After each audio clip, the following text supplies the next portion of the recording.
En particular vamos a considerar el ítem 4, que dice lo siguiente.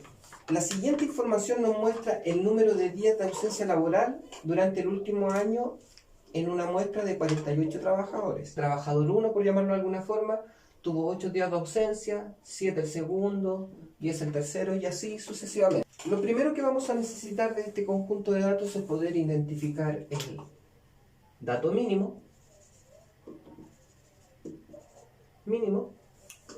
y vamos a determinar cuál es el dato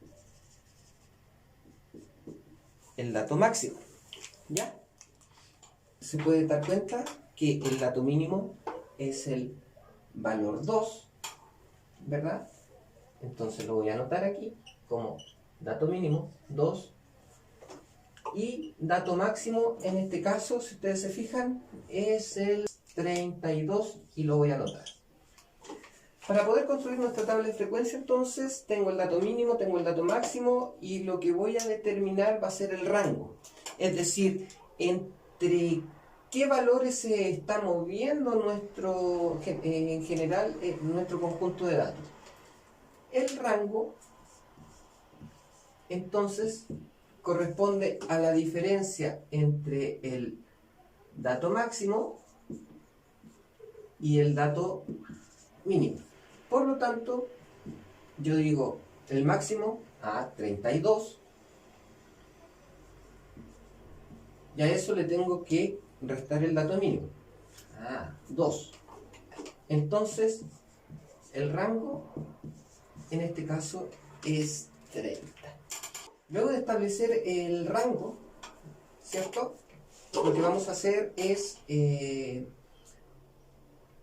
determinar la amplitud, es decir, el largo del intervalo, va a estar considerado o lo vamos a considerar como el rango dividido por el número de intervalos que queramos colocar. ¿Ya? La guía me estaba pidiendo trabajar con un número de 5 intervalos. ¿Ya? Por lo tanto, el número de intervalos ya viene dado en la guía. Entonces, lo que voy a considerar es el rango, ¿cierto? La diferencia entre el dato máximo y el dato mínimo, que nos dio 30. Y a esto lo voy a dividir por la cantidad de intervalos que me está exigiendo la guía, en este caso de 5. Entonces, hago la división, esto nos va a dar 6. Por lo tanto, nuestra amplitud va a ser de 6.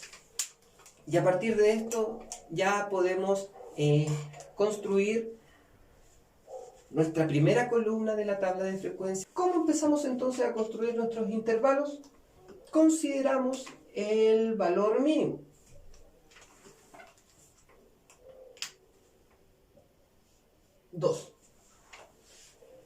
Y a ese valor mínimo yo le voy a sumar la amplitud. Es decir, a 2 le voy a sumar 6 y me va a mandar al 8. Este primer intervalo, si ustedes se fijan, si ustedes hacen la diferencia entre 8 y 2, me va a dar 6, que es el largo del intervalo, ¿verdad?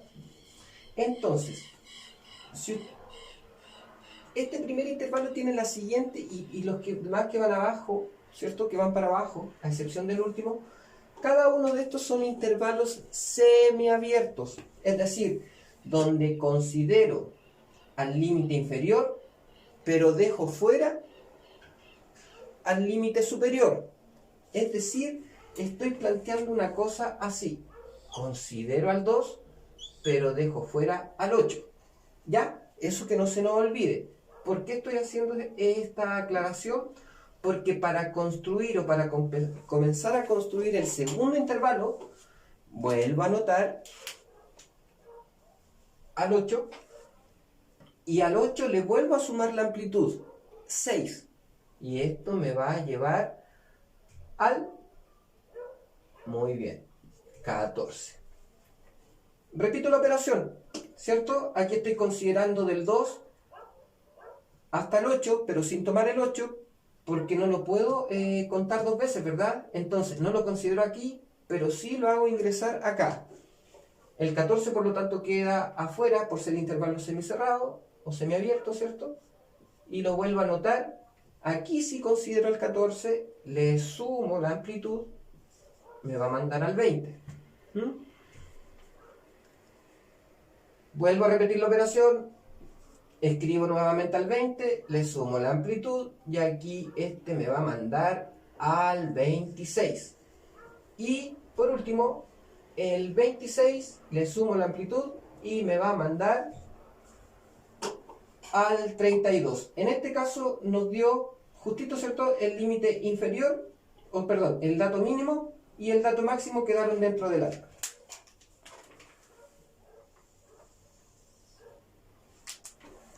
En este intervalo voy a considerar desde el 2 hasta el valor que está antes del 8, que en este caso sería 7 porque son puros valores enteros, ¿verdad? Entonces ahí es donde uno tendría que ir anotando. ¿Cuántos valores son los que van entre 2 y 8 sin considerar al 8? ¿Ya? Veamos, marquémoslos, hagamos esta primera parte. Entonces, ¿el 8 pertenece a este primer intervalo? No, porque es como el límite superior. Ya en este caso el límite superior lo dejo afuera, entonces al 8 no lo cuento. El 7 sí entra, entonces lo voy a marcar. El 7 entra. El 10 está fuera, ¿cierto? El 6 entra. En este caso, aquí se vuelve a repetir el 6. El 3 también está entre el... acá, ¿verdad? El 3, vuelve a aparecer el 6, ¿cierto? Esto está fuera de el intervalo. 15, el 10, aquí aparece otro. El 3, el 2 que lo había marcado como el valor mínimo, ¿verdad? El 7 entra, dijimos que sí. El 3, para adentro. El 30 afuera. El 18 no entra. El 5, adentro. El 14, el 16, el 15, el 17, el 26, el 27, el 25, el 12, el 7, adentro. El 6, adentro. El 8, no, dijimos que no, porque era el límite superior. El 23, el 32, aquí aparece el 2. Profe, pero está al extremo. Sí, pero recuerde que vamos a considerar los límites inferiores. El 2, aparece el 13, queda fuera del intervalo. El 5 está dentro. El 29, el 18, el 16, el 22. El 9 entra, no, porque me estoy saliendo. Y por último tengo el 5. Entonces, la frecuencia absoluta del primer intervalo es 16. Hagamos el ejercicio con el siguiente intervalo. Entonces voy a buscar todos los números que están entre 8, ¿cierto? Ahora sí lo considero, al contrario que en el intervalo anterior, entre 8 y 14. ¿Qué pasa con el 14?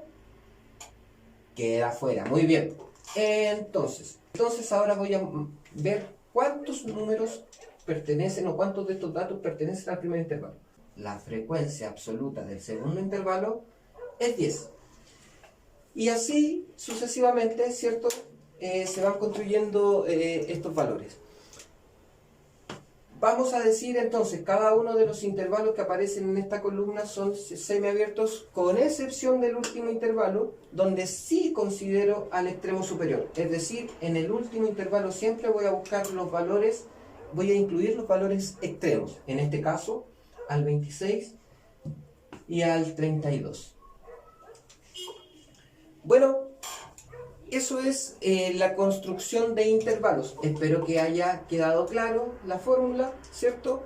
Vamos a estar atentos para cualquier duda que puedan tener. Chao, los saludo de parte de todos los profesores del departamento. Un abrazo y esperamos verlos pronto. Que estén muy bien. A cuidarse.